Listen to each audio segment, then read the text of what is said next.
ভোগের পুজো হচ্ছে।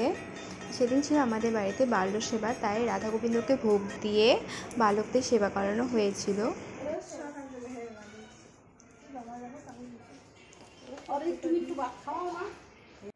বালক এসেছিল, সবাইকে সুন্দরভাবে বসিয়ে পা ধুয়ে চন্দনের ফোঁটা দিয়েছিল। তারপরে সকাল সকাল উঠে আমি মালা গাঁথে নিয়েছিলাম, তো ওই মালা সবাইকে মা পরিয়ে দিচ্ছিল। বালকরা হলো ভগবানের রূপ, তাই আমরাও চাই বালকদের পুজো হচ্ছিল আজকে, তাই গোবিন্দ প্রসাদ ভোগ দিয়ে বালকদের সেবা দেওয়া হয়েছিল। তো অনেকগুলো বালক এসেছিলো, তো একের পর এক সব বসছিল। তো ওরাও অনেকে তো ভীষণ দুরন্ত, তো ওরাও ভীষণ দুষ্টুমি করছিল, বাট ভীষণ ভালোও লাগছিলো ওদেরকে।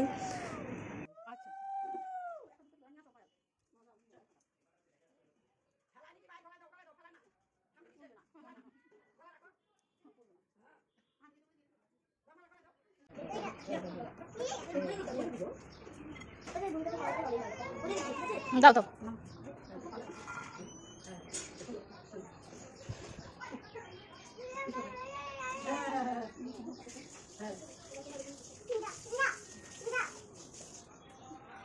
জামা আনছিলাম মা।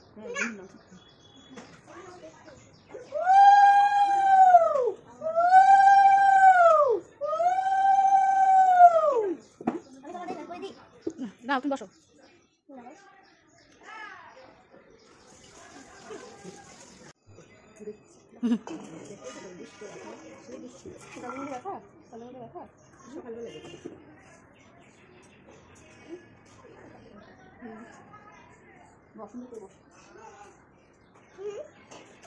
তোমার হয়ে গেছে, তুমি এখানে আসো। এখানে বসো, হেল্প করতে হবে না।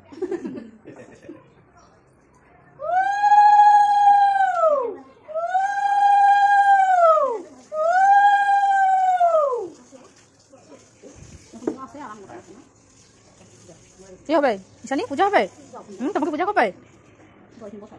বসো, তুমি বসো আবার।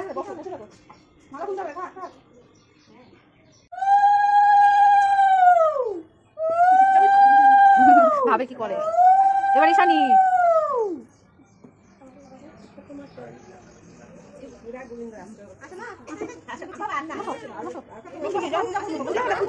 যাও যাও, মালা দিবে।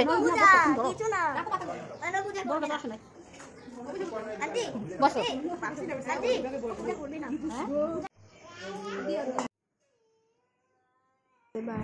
পুচকিটা মানে আমাদের বালিকা, এই বালক না, বাট এই আমার ভাস্তি মানে বর্দি ভাইয়ের মেয়ে। তো সব বাচ্চাগুলোকে করা হয়েছিল, তো ওকেও করা হয়েছিল, তো বেশ সুন্দরভাবে করছে। তো এরপর সবাইকে বসে ভোগ দেওয়া হয়েছিল। সরি, ভোগের ক্লিপিংটা নিতে পারিনি, তো এত কাজে ব্যস্ত আছে, ভোগের ক্লিপিংটা নেওয়া হয়নি। যে বালকরা সবাই বসি একসাথে সবাইকে প্রসাদ খাইয়ে দেওয়া হচ্ছিলো, তারপর সবাইকে একটা করে গেঞ্জি আর ফল দেওয়া হয়েছিল। তো এইভাবেই সারাদিন বাল্যসেবার দিনটা আমাদের কেটেছিল। তো খুব ভালো লেগেছিলো। তো আশা করি তোমাদেরও ভিডিওটা ভীষণ ভালো লেগেছে। তো please like, comment and share.